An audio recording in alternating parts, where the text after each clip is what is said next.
Em nome do Pai que me criou, em nome do Filho que me resgatou e em nome do Espírito Santo que me santificou. Divina vontade, reina na minha vontade. Ó minha mãe, eu te amo e tu me amas. Dai-me um gole da vontade divina, minha alma. Me abençoa, Mãe, para que todas as minhas ações sejam feitas diante de vossos olhos maternais. Em nome do Pai, do Filho e do Espírito Santo. Amém. Divina vontade, reina, divina vontade em minha vida e minha alma. Então, sejam bem-vindos, meus irmãos e minhas irmãs, a uma nova série que nós iremos iniciar. A alma na divina vontade. E o pecado foge dessa alma. A alma que vive na divina vontade não peca. Não está no pecado. Está sendo purificada e está em processo de perfeição divina. Está em Deus. Enquanto vive na terra. É um mistério impressionante, né? Que nós iremos entrar de todo o coração nesse mistério, né? Nós iremos penetrar no livro do céu, né? Trazendo todo o entendimento e toda a verdade do livro do céu referente a isso. Então, não quero escandalizar ninguém, mas é a pura verdade de Deus e nós iremos, com certeza, sermos inundados dessa verdade para sempre, para que nós possamos viver plenamente isso, como verdadeiros filhos de Deus, a imagem e semelhança dele, vivendo plenamente na divina vontade, sendo o apoio de Jesus na terra, o apoio de Deus, de Maria na terra, para a salvação de todas as almas. Então, essa é a proposta de Jesus no reino da divina vontade, né? E desde já esse reino está em quem tem conhecimento desse reino, tá? O reino já existe, o reino da divina vontade já está na terra plenamente em quem vive na divina vontade, em quem abriu mão de si mesmo, é quem deseja desaparecer totalmente, morrer para si mesmo. Não é impossível. Jesus não nos ensina uma doutrina impossível de se realizar. Senão ele não perderia tempo de vir à terra e se manifestar a uma serva de Deus, né, durante toda a sua vida, para dar a ela um conhecimento tão elevado de coisas inéditas, nunca ouvidas antes na humanidade. Ele mesmo disse que ele nunca falou sobre a divina vontade, a história da divina vontade. Nunca falou para ninguém. Por isso que nós não ouvimos ninguém falar sobre isso, né? Nós não ouvimos nenhum outro santo falar claramente sobre isso, somente a serva de Deus, Luísa Picarreta, e um pouquinho a Santa Faustina que fala sobre isso, né? A Santa Faustina fala um pouco sobre essa divina vontade, mas a Luísa é quem realmente recebeu toda a história, todo o evangelho do reino da divina vontade para nós. Então não adianta você que quer negar essa realidade, você que quer negar essa realidade de que existe esse reino da divina vontade, né? Você que está fechado a isso, você que está com dificuldade para aceitar, não tem como. Você está lutando contra Deus e lutar contra Deus é, com certeza, né, uma guerra que não vale a pena você continuar, não vale a pena. Porque Deus ele é vitorioso, ele é onipotente, onisciente, infinito, e não dá para a gente poder vencê-lo, não vamos vencê-lo. O máximo que vamos acontecer é vencer a nós mesmos e nos tirar toda a fé e esperança em Deus, e isso só vai nos fazer muito mal e nos levar em direção ao abismo eterno. Não vale a pena, irmos contra Deus. Não vale a pena você lutar contra ele.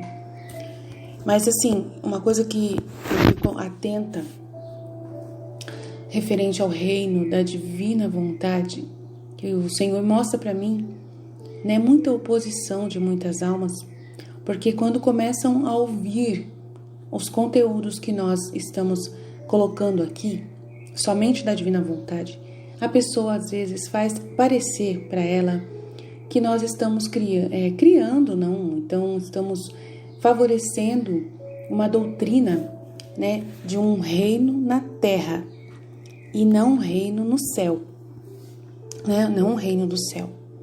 Que nós iremos viver aqui na terra o reino de Deus. Que essa doutrina é justamente a doutrina que muitas pessoas acham que não é de Deus. Que não, Deus não vai querer fazer. Ele nunca falou sobre isso na Bíblia. Ele nunca falou sobre isso na Bíblia, de que vai ter aqui na terra um reino. Ele fala que a gente vai ressuscitar dos mortos e iremos para junto dele no céu. Então tem muita gente que às vezes pode pensar, não, mas aqui não é o reino. Vai haver o arrebatamento. Ele vai levar embora para o céu as almas boas. Então tem muita gente que fica, né, junto com a doutrina evangélica, né, da Bíblia evangélica, e vê de uma forma literal tudo isso que está na Bíblia. Então a gente precisa trazer a realidade de que na palavra de Deus, Jesus fala, né, que vai reinar na terra durante 1000 anos, né? No Apocalipse 20 está falando claramente, a partir do Apocalipse 20, a gente já leu aqui, eu não quero parar para ler de novo, mas como é uma formação extraordinária, eu vou ter que me obrigar a ler de novo, para poder a pessoa se situar de que na Bíblia contém o reino da divina vontade, tá? E no reino está falando claramente sobre o reino da divina vontade. Então, a gente precisa situar as pessoas, porque senão a gente, né? Então, eu vou ler aqui o Apocalipse 20, tá? Que é o Apocalipse 20 onde está. Então, vamos lá. Vi então descer do céu um anjo que tinha na mão a chave do abismo e uma grande algema. Ele apanhou o dragão, a primitiva serpente, que é o demônio e Satanás, e o acorrentou por 1000 anos. Atirou-o no abismo, que fechou e selou por cima, para que nesse período não seduzisse as nações, até que se completassem os 1000 anos. Depois disso, ele deve ser solto por pouco tempo. Vi também tronos sobre os quais se assentaram aqueles que receberam o poder de julgar. Eram as almas dos que foram decapitados por causa do testemunho de Jesus e da palavra de Deus, e todos os que não tinham adorado a fera ou a sua imagem, que não tinham recebido o seu sinal na fronte nem nas mãos. Eles viveram uma vida nova e reinaram com Cristo por 1000 anos. Então, esses tronos que ele diz que vê no Apocalipse 24, sobre os quais se sentaram aqueles que receberam o poder de julgar, são as almas dos filhos da divina vontade. Eram as almas que foram decapitados por causa do testemunho de Jesus e da palavra de Deus. Então, nós estamos sendo decapitados, né? Quando nós abrimos mão da nossa vontade humana. Nós aceitamos dar a nossa vontade totalmente para Deus. Então, esses decapitados, né, não é literalmente a alma que na tribulação, no período do anticristo, cortaram a cabeça dela. Foi para que é os filmes que os evangélicos põem, né, pra gente assistir. Mostram lá que as pessoas vão ir para serem mortas, né, decapitadas. Até tem um filme que mostra mesmo sendo decapitada, sendo cortada a cabeça dessas pessoas. Uma fila de pessoas indo, né, para serem decapitadas. Então, mostra claramente. Porque eles vivem a Bíblia muito de forma literal, tá? E não é assim. A Bíblia não é totalmente literal. Ela tem o seu mistério ali, e as coisas que vão acontecer são de formas naturais, de formas, né, através da vontade da pessoa. Ela vai ser decapitada e vai testemunhar a palavra de Deus, a palavra, né, da palavra de Deus que nós estamos testemunhando, essa palavra viva, que não é só da Bíblia, mas também a palavra de Deus dada pelo Espírito Santo às místicas católicas, né, aos profetas que nós temos nesse tempo. Então, o testemunho de Jesus, né, a gente imitando Jesus, lendo as 24 horas da paixão, rezando as 24 horas da paixão, né, sendo totalmente decapitados, dando a nossa vontade humana totalmente, que é aonde que está a nossa vontade? Na cabeça, na nossa mente. A nossa vontade humana é regida aqui no cérebro, na mente da gente. A gente abre mão dessa vontade humana para viver a vontade divina. Então nós recebemos o poder de julgar pela vontade de Deus, com a visão de Deus. É Jesus em nós, vivendo em nós. Né? E nós não vamos adorar a fera e nem seremos marcados, né? E receberemos o seu sinal na fronte e nem nas mãos, porque nós iremos receber o sinal de Maria. Nossa Senhora vai nos marcar, né? Claramente. E eles viveram uma vida nova e reinaram com Cristo por 1000 anos. Então esse reinado de Cristo por 1000 anos é o reino da divina vontade, tá? Os outros mortos que não tornaram a vida, até que se completassem os 1000 anos. Esta é a primeira ressurreição. Feliz e santo é aquele que toma parte na primeira ressurreição. Sobre eles, a segunda morte não tem poder, mas serão sacerdotes de Deus, de Cristo. Reinarão com ele durante os 1000 anos. Depois de se completarem 1000 anos, Satanás será solto da prisão. Ele sairá para seduzir esses filhos, nessas nações dos 4 cantos da terra, que estarão aqui no reino da divina vontade, vivendo no reino da divina vontade, os filhos da divina vontade.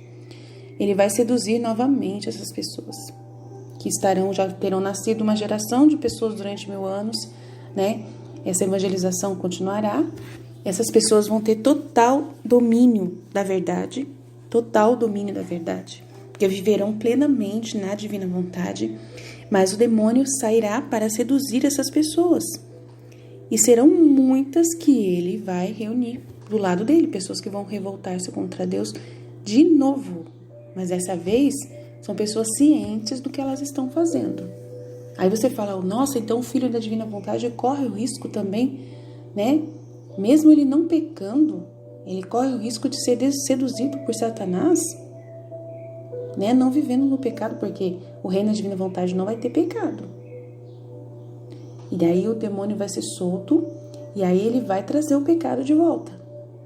Aí a pessoa que decidir segui-lo, aí vai estar seguindo ele totalmente consciente, sabendo que o que ela está decidindo, que ela está renunciando a Deus plenamente. Aí você me pergunta, como que pode uma pessoa que vive na divina vontade, que recebe esse amor de Deus, ir para o demônio? Então, o demônio ele tem um poder de sedução muito grande. É um poder muito grande. Essas pessoas, elas, mesmo sabendo a verdade, elas podem ser como Adão e Eva. Querer, né? Não sei o que elas vão querer, porque elas vão saber claramente a verdade. Então, eu não sei o que elas vão conseguir querer para seguir o demônio. Mas ele disse aqui que ele vai seduzir, né, e vão reunir para o combate. Serão essas pessoas numerosas, como a areia do mar. Subirão à superfície da terra e cercarão o acampamento dos santos da divina vontade e a cidade querida. Mas desceu um fogo do céu e as devorou. Ou serão mortas por fogo no final dos tempos. O demônio sedutor delas foi lançado num lago de fogo de enxofre, onde já estava a fera e o falso profeta, onde serão atormentados de noite pelos séculos dos séculos. Vi então um grande trono branco e aquele que nele se assenta, os céus e a terra fugiram de sua face. Já não se achou lugar para eles. Vi os mortos, grandes e pequenos, de pé diante do trono, aí já é o juízo final. Abriram-se os livros e ainda outro livro, que é o livro da vida, e os mortos foram julgados conforme o que estava escrito nesse livro, segundo as suas obras. Então, vai ser julgado cada pessoa ao livro da vida.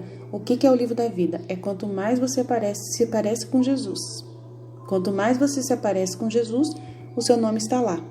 As suas obras se são parecidas com os de Jesus, né? Os momentos que você renunciou a si mesmo, os momentos em que você deu a sua vida por alguém, viveu a caridade, perdoou, né? E tudo mais, tudo que Jesus fazia. O mar restituiu os mortos que nele estavam, do mesmo modo a morte é a morada subterrânea. Então, né, vai acabar com o inferno nesse momento. O mar restituiu os mortos, né? Do inferno sairão também as almas. Cada um foi julgado segundo as suas obras. A morte e a morada subterrânea foram lançadas no tanque de fogo, A morte vai ser destruída. E a segunda morte é esta, o tanque de fogo. Tudo que não foi encontrado no livro da vida foi lançado ao tanque de fogo. Tá? Então, aquela pessoa que foi julgada e não estava o seu nome no livro da vida, não, ela não se pareceu com Jesus nem um pouquinho. Nem um pouquinho.